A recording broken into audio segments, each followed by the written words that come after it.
Olá pessoal, tudo bem com vocês do oitavo semestre?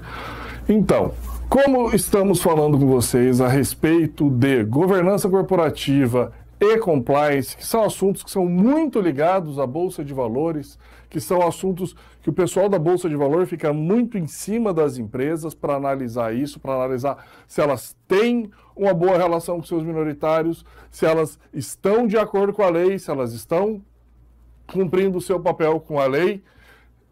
E aí vocês me pediram para que eu pudesse passar para vocês a análise contábil, para vocês me perguntaram, professor, como que a gente faz para ver se a empresa é boa, como que a gente faz para ver se a empresa dá lucro, como que a gente faz para escolher uma empresa para investir? Eu resolvi trazer para vocês aqui um pouquinho de análise contábil, tá? Eu vou trazer para vocês indicadores para que vocês possam, dentro de uma análise, dentro de uma inteligência que vocês tenham, dentro do próprio julgamento de vocês, decidir se aquela empresa é boa ou se aquela empresa não é boa para você colocar o seu próprio dinheiro, para você guardar o seu dinheirinho, para que você possa guardar para a sua própria aposentadoria. Hoje, com o coronavírus, a gente tem visto a importância que é cada um de nós ter 6 meses de contas guardada, a gente ter ali no banco 6 meses de conta guardado direitinho para que a gente possa passar por momentos de dificuldade, seja ele uma pandemia dessa, ou seja uma demissão, ou seja qualquer problema de saúde que nós venhamos a ter. E além disso, que nós tenhamos os nossos investimentos, que nós tenhamos a nossa forma de rentabilizar, de fazer com que o nosso dinheiro trabalhe por nós próprios. Então nós vamos começar fazendo uma pequena revisãozinha, porque com certeza vocês já viram isso aqui na contabilidade. Então nós temos alguns demonstrativos contábeis ou demonstrativos financeiros.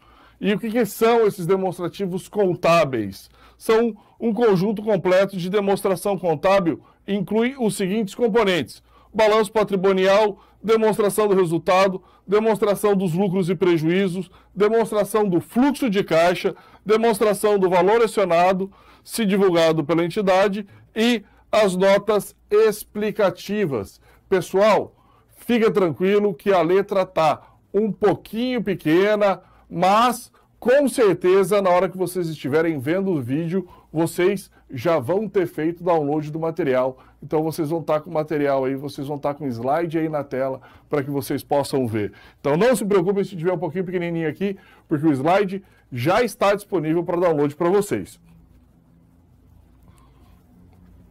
Dentro da demonstração de resultado do exercício, o que nós temos?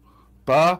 Nós temos aqui um exemplo de uma DRE, tá sem os numerozinhos aqui, na verdade ela viria com cada numerozinho respectivamente ali, com o responsável, vendas de produtos, por exemplo, estaria o valor das vendas, vendas de mercadorias, estaria o valor das vendas. Então, aqui a gente tem um pequeno exemplo que com certeza vocês já viram, vocês se lembram como que funciona uma DRE. Então, a gente pode pular aqui para os itens que eu vou mostrar, item a item dos mais importantes aqui. A gente só está listado aqui quais são os itens mais importantes que vocês têm que ter numa DRE. E tem que ter porque é regra do pessoal lá da contabilidade. A gente da administração aqui só observa o que eles fazem. Tem que ter a receita. E o que é a receita? A receita, nas contas do grupo de receitas, são registrados todos os valores recebidos pela empresa. Todos os valores recebidos pela empresa. E aí vai ter uma divisãozinha ali dentro. Vocês lembram que eu falei para vocês do problema que teve com o IRBR, o Instituto de Resseguros do Brasil, que ali dentro de uma divisãozinha eles venderam ativo e colocaram como receita recorrente, como se eles tivessem aquela receita todo mês. Ao que parece, foi isso que fizeram, está sendo investigado. Mas olha só, na receita entra todo o dinheiro que entrou. E, por exemplo, se você tem uma antiga sede, a empresa mudou de sede e a sede ainda é da empresa, essa antiga sede, por exemplo, ela pode aparecer de duas formas na receita. Se você pega e você aluga esse imóvel, ele vai aparecer para você como uma receita recorrente, como uma receita que todo mês ela vai estar aparecendo para você. Contudo, se você vende esse imóvel e esse imóvel cai no caixa de uma vez só, ele não pode aparecer como valor recorrente. Ele vai ter que aparecer de uma outra forma para indicar para o seu investidor que apareceu um bolo de dinheiro aqui na empresa, que eu posso até distribuir isso aí de dividendos entre os acionistas da empresa, porém, esta não é uma receita que vai se perpetuar ao futuro. Essa não é uma receita que vai se perpetuar durante os anos. Eu não vou ter uma sede da empresa para vender todo mês, todo ano, todo bimestre para dividir esse lucro. Então, ele aparece de uma forma diferente das minhas receitas. Dedução da receita bruta. O que vai aparecer nesta linha da minha DRE? Vai aparecer, informar as despesas diretas e indiretas com as vendas e gerais administrativas. Nessas despesas estão incluídas salários de gerente, custo com viagem, propaganda, folha de pagamento, esse tipo de coisa. Então aqui, na minha dedução da receita bruta, vai aparecer esse tipo de despesa, para que eu possa chegar ao quê? Para que eu possa chegar à minha receita operacional líquida, que é uma das linhas muito importantes dentro da minha DRE. Custo das vendas ou CMV. O CMV é a sigla para custo da mercadoria vendida, que isso representa o quê? Representa as somas das despesas para produzir e armazenar aquela mercadoria até que a venda seja realizada. Então aqui, do meu lucro bruto, da minha receita operacional líquida, vamos deduzir os custos das vendas. E esse é um dado muito importante, porque depois de deduzidos os custos de vendas, depois de deduzido o custo do produto vendido, e o custo do produto vendido é tudo aquilo que eu posso atribuir ao produto, por exemplo, custo de embalagem, custo de eletricidade para produzir, custo da matéria-prima, tudo aquilo que eu posso atribuir ao produto entra aqui, como custo do produto vendido. E depois de eu retirar o custo do produto vendido, eu tenho o resultado operacional bruto, eu tenho meu lucro bruto. Partindo para a próxima linha, a nossa próxima linha é o lucro bruto. O lucro bruto é uma forma de medição de lucro cujo objetivo principal é indicar a relação entre os gastos de uma companhia para produzir cada um dos seus produtos e o retorno que ela vai ter desse trabalho. Então ela gastou um tanto para produzir, ela teve uma receita, e aí? Sobrou dinheiro? Não sobrou dinheiro. É isso que ela vai demonstrar aqui, dentro do lucro bruto ou prejuízo bruto. Próxima linha que nós vamos ter aqui são as despesas operacionais. E nessas despesas operacionais, nós vamos encontrar aluguel, nós vamos encontrar despesas administrativas. E ao final destas despesas, eu retirando do meu lucro bruto as despesas operacionais que eu tenho, eu vou encontrar o meu famoso EBITDA, que é uma sigla em inglês para Earning Before Interest, Taxes, Depreciation and Amortization. Vamos lá para o português. Lucros antes de juros, impostos, depreciação, amortização. Também conhecido em português pela sigla LAGIDA, tá? É um indicador muito utilizado para saber se a empresa está dando dinheiro. Esse é o principal indicador para saber se a operação da empresa gera lucro. Porque depois deles, nós vamos ter imposto de renda, nós vamos ter financiamentos, nós vamos ter despesas financeiras. Mas o que a gente pensa é o seguinte: se eu não tivesse financiamento para pagar, se eu não tivesse despesa financeira, se eu não tiver lucro, eu não vou ter imposto de renda para pagar. Mas, tirando essas despesas, eu dou lucro?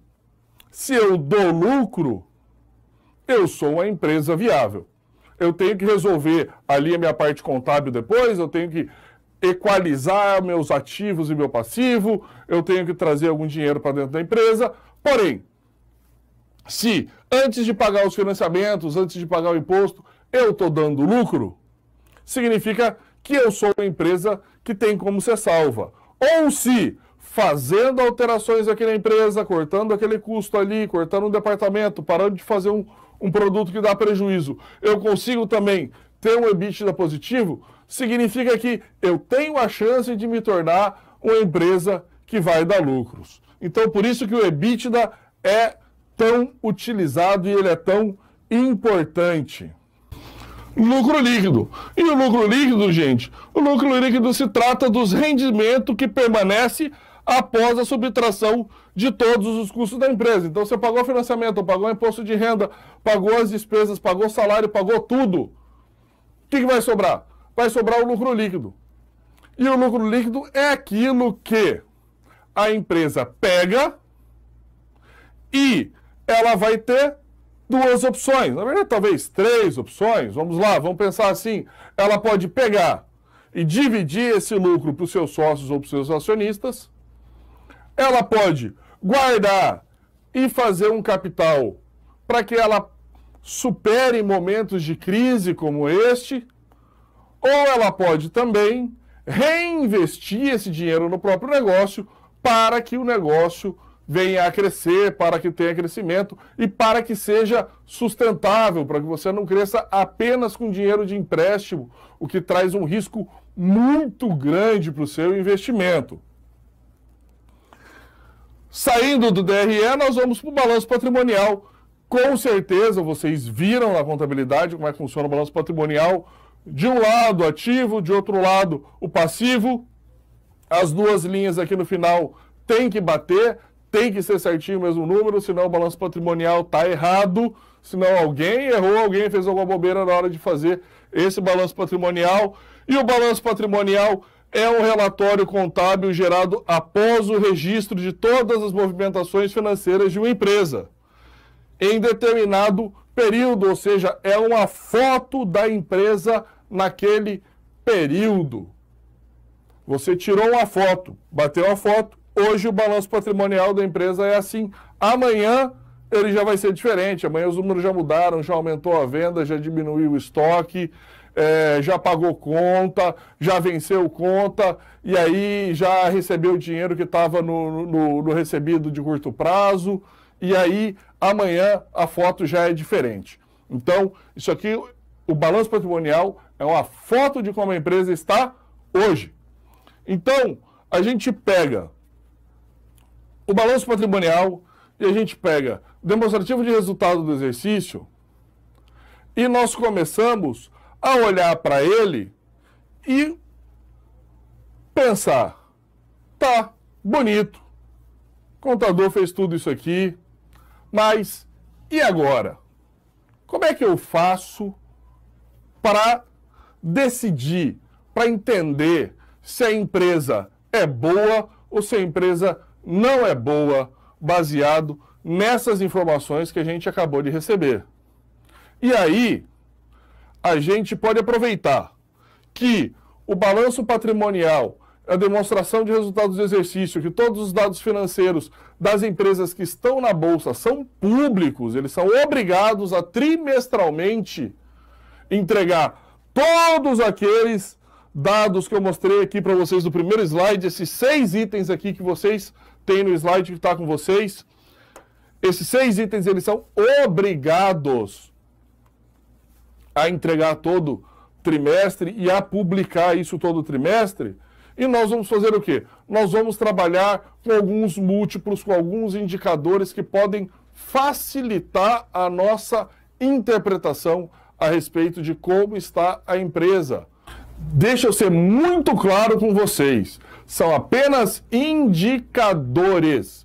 Você não pode falar assim, olha, se o indicador tal for acima de tanto, a empresa é boa, se for abaixo de tanto, a empresa é boa. Você tem que olhar a todos eles, que podem uns estar bons, outros não estarem tão bons, ou podem todos estarem bons, ou podem todos estarem ruins, mas você tem que olhar a todos eles, junto com o planejamento que a empresa tem, junto com aquilo que você está vendo, que o CEO, que a direção da empresa está passando para você, que vai ser o caminho que a empresa vai trilhar, para dizer, para julgar se você vai colocar o seu dinheiro naquela empresa ou não. Então, esses indicadores são só uma forma de te facilitar esse raciocínio. Porém, eles são feitos para você olhar de uma forma geral, olhar todos eles e muitas vezes olhar muitos outros indicadores, que eu também não tenho como trazer todos aqui, que são vários. Você tem que olhar o máximo de indicadores possível, junto com a análise do planejamento da empresa, ver o que aquela empresa planeja para o seu futuro, porque muitas vezes é uma empresa de turnaround, ou seja, é uma empresa que está mal das pernas, porém, ela está passando por um processo de virada, ela está passando por um processo de reformular as suas atividades. E aí, muitas vezes, apesar de estarem com múltiplos, com indicadores ruins, ela pode ser uma ótima oportunidade de você colocar um pequeno pedacinho ali do seu capital para ver se ela pode ter um outcome positivo. Por exemplo, Magalu. Magazine Luiza é uma empresa que esteve muito mal das pernas algum tempo atrás, passou por um processo de turnaround, e aqueles que acreditaram no projeto, aqueles que acreditaram na empresa, aqueles que acreditaram que a direção da empresa realmente tinha mudado os rumos para onde estava indo o Magazine Luiza, essas pessoas conseguiram lucros fenomenais e estão hoje são proprietários de ações de uma empresa muito sólida e com grande possibilidade de crescimento, caso ela mantenha esses fundamentos. Então vamos lá. O primeiro desses indicadores, margem bruta. Margem bruta, ela é calculada como? Ela é o líquido bruto dividido pela receita total vezes 100. Novamente, pessoal, vocês estão com esses slides aí na mão, então fica tranquilo que muitas vezes vocês não vão estar conseguindo ver aqui, mas vocês estão com o slide na mão aí para vocês verem. Muitas vezes abre no celular para ver, para ficar maiorzinho, ou bota na tela do computador enquanto está vendo o vídeo do celular. Mas fica tranquilo, vocês já estão com esse slide aí na mão e vocês estão vendo a fórmula do tamanho direitinho que vocês precisam aí. Então vamos lá. Margem bruta, ela é o lucro bruto dividido pela receita bruta vezes 100. Por que vezes 100? Para virar uma porcentagem. Então, isso aqui representa o quê? O pedaço da minha receita total que eu consigo transformar em lucro. Então, quanto maior a minha margem bruta, melhor, porque eu pego aquela minha receita e consigo transformar ela em mais lucro. Não adianta nada eu ter uma receita de 1 milhão e uma despesa de 1 milhão e 100 que vai me deixar com um lucro negativo. Então, não me adianta nada ter uma receita muito grande. Temos que ver aqui, a margem bruta é um ótimo indicativo para ser olhado. Quanto maior a margem bruta, melhor. Agora, quanto maior a margem bruta também, ela muitas vezes pode incentivar que outros players, que outras empresas resolvam entrar no mesmo mercado. Então, muitas vezes, olha só que interessante, você olhar uma empresa como a WEG, que ela tem uma margem bruta muito boa, mas ela tem uma margem bruta mediana. E aí, o que acontece? Ela não tem uma margem bruta muito pequena, o que é bom, você ganha mais dinheiro para cada real de receita, porém ela não tem uma margem bruta tão grande que incentive concorrentes a falar assim, cara, aquele negócio é bom, vou entrar ali, vou virar concorrente da WEG.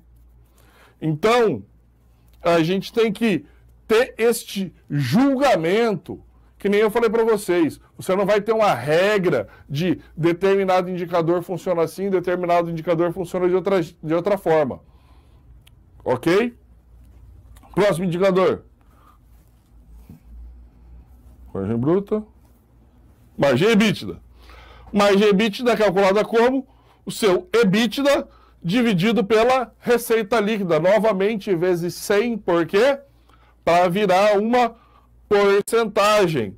Então, aqui você vai ver o quanto que você consegue transformar em lucro a partir da sua receita líquida. Então, a partir da sua receita, o que você consegue transformar naquele lucro da operação, naquele lucro antes de você tirar financiamento, antes de você tirar imposto de renda, antes de você tirar a depreciação. Então, o que ali do que você fez está sobrando de dinheiro para a sua empresa? Aqui é o seu EBITDA dividido pela sua receita líquida vezes 100, para transformar para você em uma porcentagem.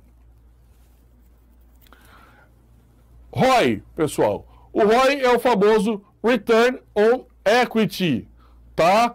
Ele é o retorno do dinheiro que você colocou no negócio. Equity, em inglês, é o dinheiro investido, é o investimento que você faz naquele negócio.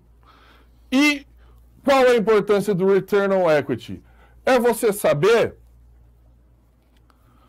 qual é o resultado esperado dentro do investimento que foi feito. Então você investiu ali, colocou o seu dinheiro, você colocou um imóvel, você pegou um financiamento e colocou ali dentro, você juntou esse dinheiro que você colocou ali, juntou esse patrimônio que você colocou ali nesse negócio e ele vai dar um resultado. Então, para cada real que eu coloquei de investimento, para cada real que foi investido nesse negócio, qual é o retorno que ele está dando? Return on Equity. É importante para que Return on Equity? Para que saber qual é o valor dessa informação? É você saber se esse é um negócio bom para ser investido. Quanto que ele vai me dar de resultado para cada real que eu tenho? Para cada real que eu estou colocando dentro dele. Será que vale a pena colocar esse dinheiro em outra empresa que tem um retorno melhor? Será? Então, Return on Equity. Ah, professor, quanto maior o retorno, mais eu devo investir? Não sei. Não sei. Você tem que ver o negócio que essa empresa está inserida, qual é o índice de endividamento dela. Você tem que ver margem bruta, você tem que ver tudo isso para você poder decidir se vale a pena ou não. Um indicador sozinho não vale nada, você tem que ver todo o conjunto da empresa. Agora temos ROIC, Return Over Invested Capital, ou seja, traduzindo em português, é o retorno do dinheiro que eu coloquei nesse negócio. Ah, eu coloquei dinheiro, eu peguei empréstimo, eu fiz dívida com fornecedor, tá tudo lá no meu balanço patrimonial. Mas, para cada real meu, para cada real que saiu do meu bolso, para cada real que vai sair do meu bolso, qual que é o retorno que esse negócio consegue dar? Qual que é o retorno que esta empresa consegue dar? Logo, Return on Equity está aqui, que é o resultado líquido dividido pelo valor investido. Agora, nós vamos falar um pouquinho mais sobre alguma análise que você possa fazer em torno do preço da ação. Existem algumas pessoas que falam, olha, mercado é dinâmico, você nem olha preço. Existem pessoas que vão falar assim, olha, você tem que investir em valor. A empresa tem que ter um valor maior do que o preço dela. Então, Vamos falar um pouquinho aqui de preço, porque existe essa dúvida, e aí vai ter gente que vai olhar para preço, vai ter gente que não vai olhar para preço.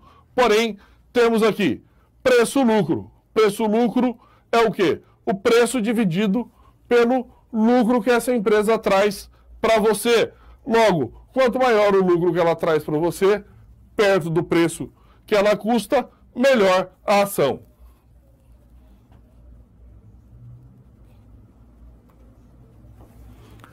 O famoso dividend yield. Dividend yield é o quê? Ele pode ser traduzido por rendimento de dividendos. O dividend yield é o quê? O dividendo pago nos últimos 12 meses para cada ação que você possua daquela empresa, dividido pelo preço da ação.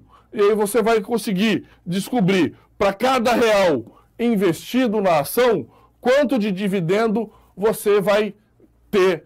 Na verdade, você não consegue, eu acabei de falar bobeira aqui, olha só, pessoal.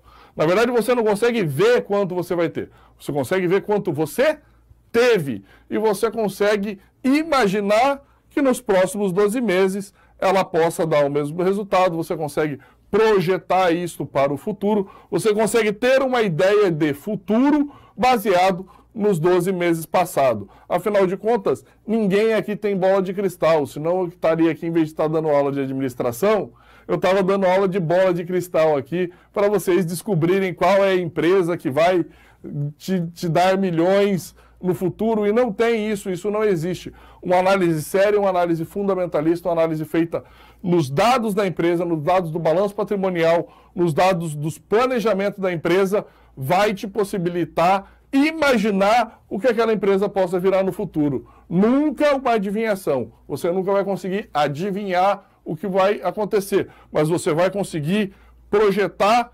futuros cenários, você vai conseguir projetar possíveis cenários para essa empresa. Aqui, outro indicador super importante também é o preço pelo valor patrimonial. E o nome dele já diz, preço dividido pelo valor patrimonial. Você pega o preço de cada ação e você divide pelo valor patrimonial que cada ação daquela representa. Então vamos dizer, vamos ver o seguinte caso. Você tem uma ação de uma empresa. Essa ação custa R$10. Esta empresa, ela vale 100 milhões de reais. Essa empresa vale 100 milhões de reais. E ela tem 1 milhão de ações no mercado. Ou seja, para cada uma ação dessa empresa, ela tem R$100 de patrimônio. Então, se ela está R$10, o preço pelo valor patrimonial vai estar muito baixo, o que representa o quê? Que, teoricamente, a empresa está barata, próximo do valor patrimonial dela. Mas nós temos que tomar cuidado com empresas muito endividadas, porque isto pode causar uma distorção nesse índice aqui. Então você pode ter uma empresa que tem 100 milhões de valor patrimonial, de patrimônio, mas que tem uma dívida muito grande, o que atrapalha você fazer essa análise aqui. Desculpa.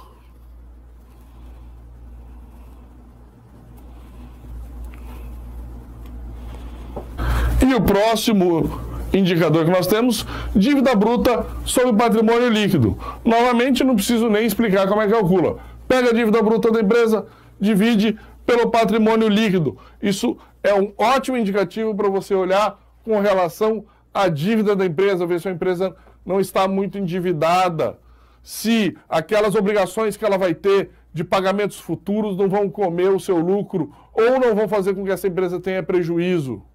Então, dívida para uma empresa é saudável.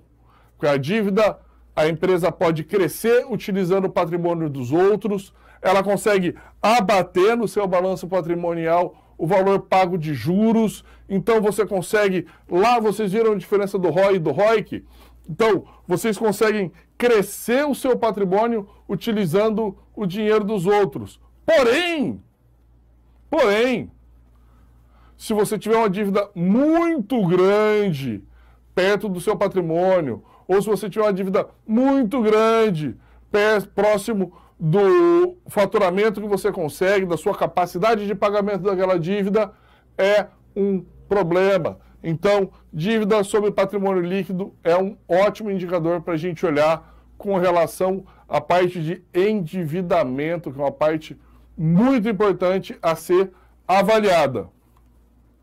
E aqui, um indicador que eu tenho muito carinho por ele, CAPEX, Capital Expenditures, ou seja, ela é os investimentos que a empresa está fazendo, os investimentos de capital que ela está fazendo. Como que eu calculo isso?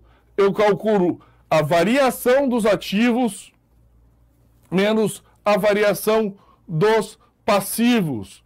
Esse tipo de custos pode ser voltado para manter ou até expandir o escopo das operações de uma empresa. Por exemplo, gastos com construção de uma nova fábrica ou aquisição de frota de veículos são exemplos de CAPEX.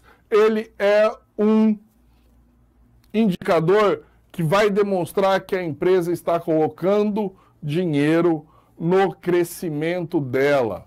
Uma empresa com CAPEX considerável é uma empresa que está investindo nela própria, é uma empresa que está investindo no próprio negócio e é uma empresa que tende a crescer. Ok, pessoal? Então, pessoal, vocês, com esse pouco de indicadores que eu passei para vocês, junto com vários outros que vocês também podem encontrar dentro dos estudos que vocês podem fazer na internet, está cheio de material, nas livrarias, tem vários livros sobre investimentos, vários livros sobre value investing que vocês podem ir atrás. Vocês conseguem, com certeza, montar para vocês uma carteira que possa garantir uma futura aposentadoria para vocês, ok? E lembrem-se, cai na prova.